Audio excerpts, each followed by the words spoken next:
Jeff Goldblum is here. Netflix's Chaos. Ralphie, Aversa. Thank you so much, first of all, for stopping by. The gratitude's all on my side. Thank you for having me. And Aversa. Yes, Italian, in case you're wondering. Italian. Do you speak versa. Italian? I don't, no. I've been spending a lot of time in Italy recently. Yeah. We made some of this Chaos, K-A-O-S, coming out August 29th on Netflix. We filmed it a little bit in Spain, little bit in Italy. Oh. Yep, on the island of Ischia. Do you know Ischia? It's off of Naples. Some of Cleopatra was filmed there with Liz Taylor. Some of a movie that I like a lot that nobody will know much, but the people who do will enjoy, called After the Fox with Peter Sellers. Anyway, we filmed there. So we've been spending time in Italy. So I have two little boys. They speak Italian now. Wow. So does my wife. And they all speak French. They speak 3 languages. I speak barely any. You speak West Pennsylvanian, right? I believe that's what you... I'm from Western Pennsylvania, Pittsburgh. Yes. Do you know Western Pennsylvania much? A little bit. I lived in Eastern Pennsylvania for a little bit. Wilkes-Barre, the Scranton area for a little bit. Wilkes-Barre, Yeah. Scranton. And I'm from Buffalo, Niagara Falls, so not terribly far away, up I-90. Oh, So, yes. I'm Well, familiar. you're from Niagara Falls. Yes. My son, they just went to sleepaway camp, and we have 2 boys, 7 and 9, and River, the 7-year-old, went with, while the other one was still in the sleepaway camp, went with his grandma in Toronto, that's where my wife is from, went to Niagara Falls. I have pictures of River, I couldn't be there at the time, at Niagara Falls. Hey, what movie was made? Oh, no. Well, Superman. You're going to say Superman? Okay. Superman was made in Niagara Falls. I'll bet. But you were referencing an older film, and the name is escaping me. My dad's not going to be happy with me. Okay, there's a movie called Niagara, I believe. Tell me who is in that. Oh, no. I think you should. I only caught up with it in the last year or so. Marilyn Monroe. That's right. Oh, my goodness. There's so much Maryland imagery all throughout downtown Niagara Falls. I should have known. I'll bet that's why.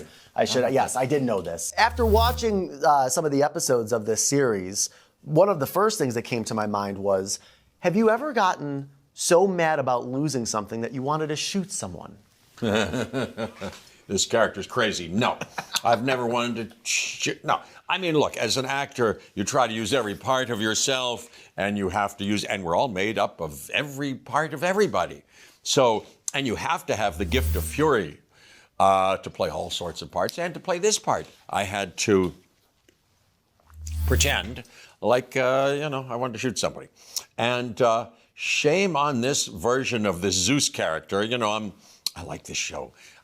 Let's alert. Thank you for allowing me to alert all your viewers within the sound of my voice or face, such as it is, to hear my recommendation. I say not only thank you for watching the first 2 episodes, it's 8 episodes in total that get dropped, as they say, on August 29th, and I recommend it. Charlie Cavell, it's called Chaos, K-A-O-S. It's about the Greek mythological characters, but this newfangled twist and daring, hilarious, moving, powerful tone that it hits, a new way to really kind of realize and make naturalistic and full the characters of, the Greek mythology. For instance, I play Zeus, who is married to Hera, his sister. He married his sister, and they've been married now in our version, not forever and ever, because they're maybe not exactly divine or godlike. But anyway, they've been around for at least a couple of thousand years. So we've been married for 2,000 years, et cetera, et cetera. But my version of, I'm coming back to your question, our version of Zeus is that he's in a position of power or authority, but he's sometimes charismatic. At least he has a cult following that's devoted and worldwide at this point. And it's kind of in the modern world, did I say? I wear tracksuits and this and that, and that's, you might be interested in it. But I'm paranoid and unhinged and insane and maybe charismatic and maybe sometimes benevolent, but very cruel, surprisingly cruel and complicated. Very complicated. It's a rich part. It's a good part that I get to do. And the show is good. Anyway, that's the story. And then as our story unfolds, you meet Earthlings from a diverse bunch of Earthlings who unite in order to, they're loving, excited, and enthusiastic, and energized in order to possibly seek the truth and bring this abuser of power down. Tune in and see what happens. I like this show. Well, he's paranoid about losing power. He is at times starting to wonder if he's losing it a little bit, specifically when it comes to aging, wrinkles, and bone density. What was it like for you, Jeff, to bring a sense of vulnerability to this god of gods? Yeah, well, like I say, there's a backstory that justifies the fact that he's maybe or maybe not a god of gods. He's in a position of authority, but he's all too human. And in fact, not the kind of human that has real power, not just a position of authority, but real power, which means you're connected to yourself and you're connected to your own honesty and ability to tell the truth and be authentic and make beautiful things and contribute positively to others. That's real power. Sometimes not the same as holding a position of authority, as we know from our current world and worlds gone by. Mm-hmm. Wait, what? Oh, yeah. Vulnerability. Being vulnerable. Yeah. Yes. He's Zeus, but he's do I have a wrinkle? That's what happens. So you'll see in the first episode, I think I'm immortal and that I've aged to this extent, but that no further. I've looked like this for 2,000 years, but all of a sudden, one morning I wake up and I go, what the heck? You see this wrinkle right here? This vertical wrinkle. No. That's the line. That's the line. I discovered it just now. And I see what I think is a new wrinkle. Other people say, no, you're just imagining it. I go, no. Something's going on. Something is awry, amiss in our pristine and forever infinite world. And in fact, something is bad, but you see what I do with it. And I can be cruel, I can be frightened and unhinged and cruel and quite vulnerable. It reminds me, well, like a lot of these people, these kind of characters, you know what I have?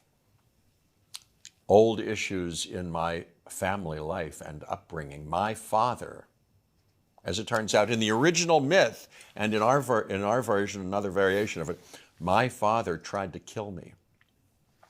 My own father didn't love me and, in fact, tried to kill me.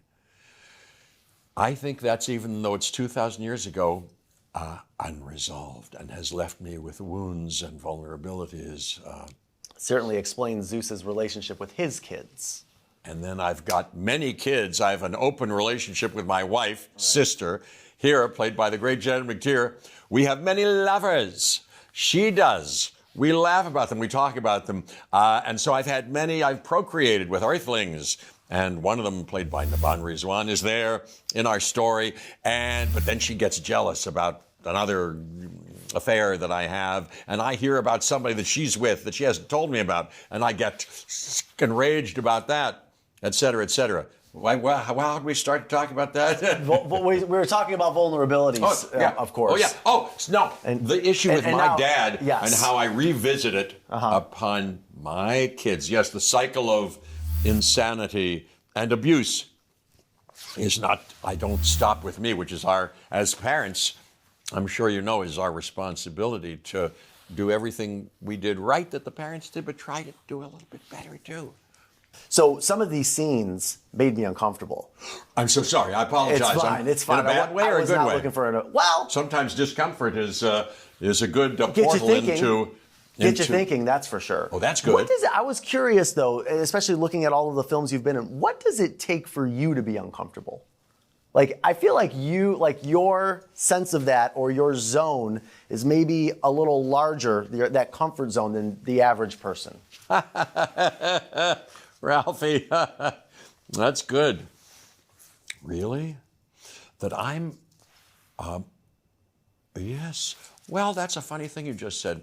You know, having devoted my life to trying to become a better and better actor and this so-called creative endeavor of one kind or another, I play music too. And I had good teachers. I was well exposed to good training. You're encouraged to get cozy with, familiar with, an environment of discomfort. that's where creative things happen. We're comfortable brushing our teeth, but we know how to do something every day. But something that you're not sure you can do, that scares you a little bit, that is mysterious to you, that you say, I'm going to wade in there, dive in there, and feel around. See what happens. See how I feel in it. That's not a bad guide to the beginnings of what may turn out to be creative feeling. What do you think of that? How about you? You must feel some of the same thing. Yeah, I try. It's tough for me to get into that zone, but everything that you said about being uncomfortable and where that creativity comes from, I realize that. It's just a matter of pushing myself into that zone. That's the hardest part. And then once I'm there, then it's okay, let's go. Yes, I know. But getting there is difficult. Yeah, me too. Sometimes I would rather, watch TV. And I go, really? I better go to bed early and get myself in the best shape. And that's kind of tough, But once I'm there, I'm glad I did. As a matter of fact, early on, acting was kind of scary. Even getting up in class and going, I got to make what do they want us to do? They got to get up. Even though it was something you wanted to do as a kid, really? Well, but then I realized, yes, even in those early experiences in school, I'd get up and, can I do that? Oh boy, but bing, bing, bing, bing, bing. And then afterwards, I realized not only did I kind of come to life doing it and enjoy it, but afterwards I go, I did it. I did it. It's kind of exhilarating when you do something in that vein. When you come back to New York City, obviously you grew up in West Hempstead, Pennsylvania. You come to New York to be an actor, to pursue this dream. And now you're here and you've been living this dream. When you come to New York, what do you think of? That's a good question. Well, I love New York. New York was a place that from Pittsburgh, we once went on a vacation in when I was in fourth grade or something. I don't know. It was the mid-'60s, and we went down, I can barely remember it, went down to Greenwich Village, where, beatniks were at the time, I think. There weren't hippies yet, and we had our portraits done by a guy with charcoal and easel. And, we went to Radio City Music Hall and a couple of places. Then, after high school, as soon as high school finished, I went here by myself and got an apartment on the Upper East Side near the neighborhood playhouse and stayed with Sandy Meisner. Those were fantastical years, and at that age, studying with Sandy at that place. And then I fell into jobs right away, Two Gentlemen of Verona in Shakespeare in the Park at the Delacorte, and then went to Broadway, not far from here, the St. James Theater for a year, finished up the second year, worked at another play, did the first couple of movies, and then moved out to LA. So that year, and it was 70 to 74, very interesting times in New York City. Very interesting. And coming back here, I've come back here for plays and movies. I love it. See, out of this conversation, if nothing else, see this documentary called New York, a documentary series by Rick R.I.C. Burns, Ken Burns' brother. Wow, okay. Done in the same vein as those, many hours, but oh my gosh, it really gives you a sense. It's very emotional, experts talking about it, Robert Caro, many other people, and the music, it's really good, and shows you the history of New York, and therefore the history of America. Let's go back to the Upper East Side for a second. You made your Met Gala debut back in May. What was that whole experience like for you? And it's got to be fun to do something for your first time, right? Yeah, I'm doing a lot of things for the first time. Not as much as my kids. I go, that's the first time you've had an oyster? That's fantastic. I want to remember this moment. How do you like it? Yes. Oh, yeah. I've never been to the Met Gala. Have you been? I'll bet you've been many times. No. No, sorry. You should be. You should be the guest of honor. Oh, thank you. I'll just be happy to be on the red carpet. One day they'll make room for me. Oh. It was fun.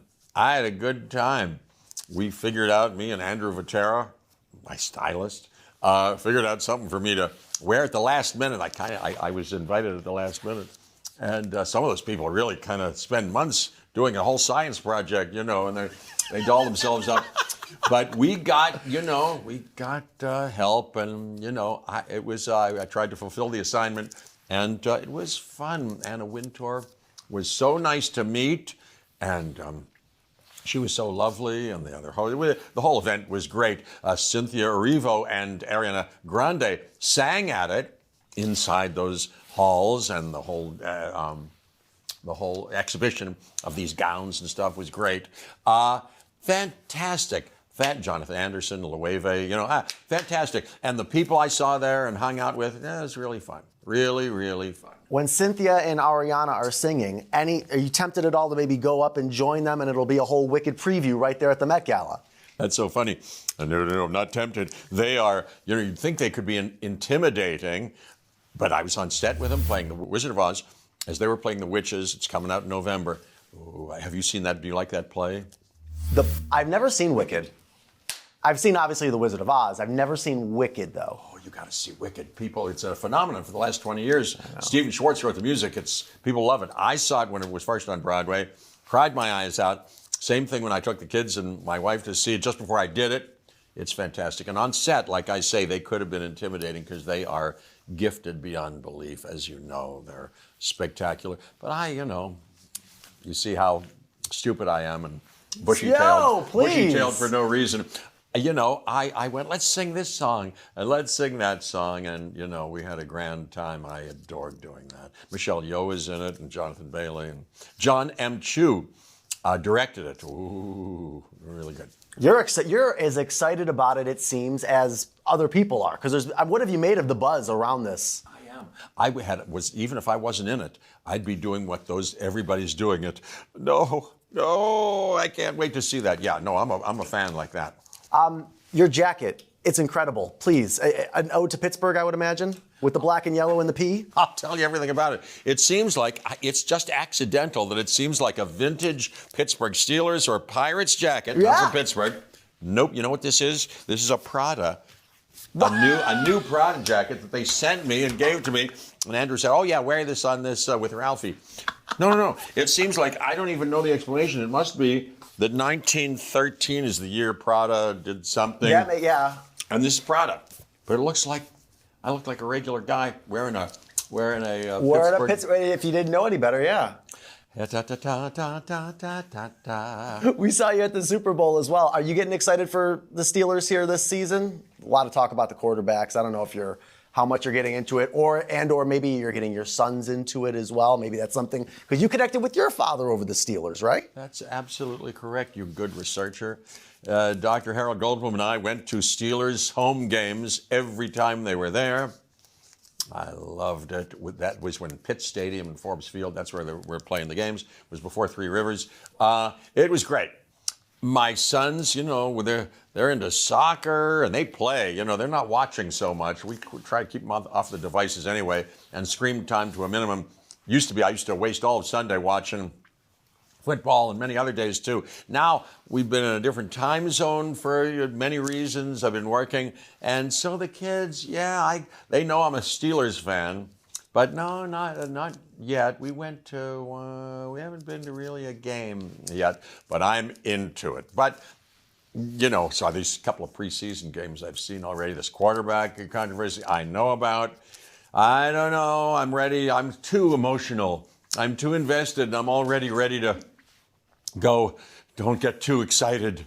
It seems like it might be a building year, so don't get too excited. But then they win a couple games, and I get hooked, and That's the life of being a fan. That's it. And certainly as a Bills fan, being from Western New York, Pittsburgh just played the Bills, of course. Yes, and preseason. Lost 6-3, right? 9-3 was it? 9-3. We scored a field goal. Yes. Yay.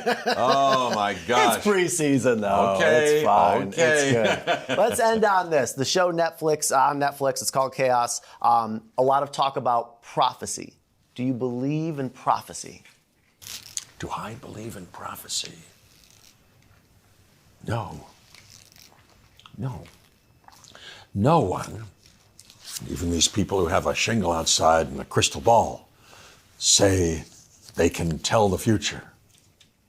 No, they're kidding you. I think, maybe, I think, I've never seen it. No, the world is full of such chaos. We know from science that my chaos theory in Jurassic Park and the title of this show, that even the weather is unpredictable. You can't say, so no, you can't say, in The Wizard of Oz, that guy, the wizard, does something funny. He goes, close your eyes. Oh boy. And then he gets her, and he goes, okay, open your eyes. There's a woman with a polka dot dress. Oh, she loves you very much. She's standing by yeah, that's my Auntie Em. Yeah, I think they're all a little bit like that. Did you see that movie, Nightmare Alley with Bradley Cooper? It was originally done with Tyrone Power, but Guillermo del Toro did this version of it. Oh, it's about the circus world, and that's a staple of the circus world. I don't know. Who knows? Maybe other people. Sorry, I don't want to offend anybody who believes in that stuff, but nope. The future none can see. What's that Stevie Wonder song? Yeah, the future none can see. Yeah. Some Stevie Wonder song. You'll know about it. But anyway, no. Our future, there's so many possibilities. No. We have to be. And anyway, what is the future? Time is right now. We know that maybe every time is right now. The future doesn't exist, nor does the past.